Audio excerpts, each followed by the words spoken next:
రాను రాను సౌకర్యాలు పెరిగి మనం డబ్బుతో ఎలా వ్యవహరిస్తున్నామో అసలు ఇంత సీన్ మనకి ఉందా అనిపించక మానదు. తాజాగా వచ్చిన వర్చువల్ క్రెడిట్ కార్డు వ్యవహారం ఈ సందేహాలు రేపుతుంది.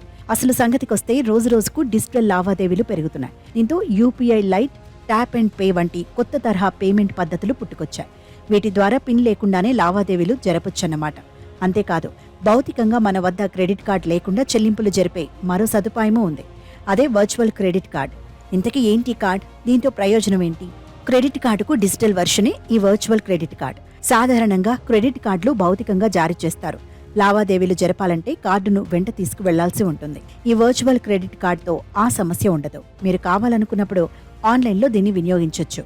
పేమెంట్ చేసే సమయంలో క్రెడిట్ కార్డ్ నెంబర్కు బదులుగా వర్చువల్ కార్డ్ వివరాలు నమోదు చేయాల్సి ఉంటుంది.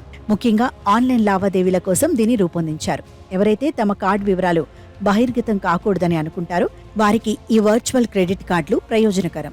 ఈ కార్డు పొందాలంటే సదరు బ్యాంకులో క్రెడిట్ కార్డు లేదా ఖాతాను కలిగి ఉండాలి. అనేక బ్యాంకులు ఈ తరహా కార్డును ఎంపిక చేసుకునే సదుపాయం అందిస్తున్నాయి. బ్యాంకుల వారీగా ఈ నియమాలు భిన్నంగా ఉంటాయి. బ్యాంక్ ఆన్లైన్ పోర్టల్ లేదా మొబైల్ యాప్ ద్వారా వర్చువల్ క్రెడిట్ కార్డును జనరేట్ చేసుకోవచ్చు. సాధారణ కార్డులానే దీనికి కూడా ప్రత్యేక కార్డ్ నెంబర్ సివివి గడువు తేదీతో వస్తుంది. అయితే ఈ నెంబర్లు తాత్కాలికంగా ఉపయోగపడతాయి. అంటే కార్డు వినియోగానికి పరిమిత వ్యవధి ఉన్నంత వరకే ఈ నెంబర్ ఉపయోగపడుతుంది. సాధారణంగా ఈ కార్డు 24 గంటల నుంచి 48 గంటల వరకు మాత్రమే వినియోగించడానికి వీలవుతుంది. కార్డును జనరేట్ చేసుకునే సమయంలోనే లావాదేవీల పరిమితిని వినియోగదారులు ఎంచుకుంటారు. ఇది ఖర్చును నియంత్రించడంలో సాయపడుతుంది. ఆన్లైన్ లావాదేవీల కోసం మాత్రమే తీసుకొచ్చిన సదుపాయం కాబట్టి ఆఫ్లైన్ చెల్లింపులకు ఉపయోగపడదు.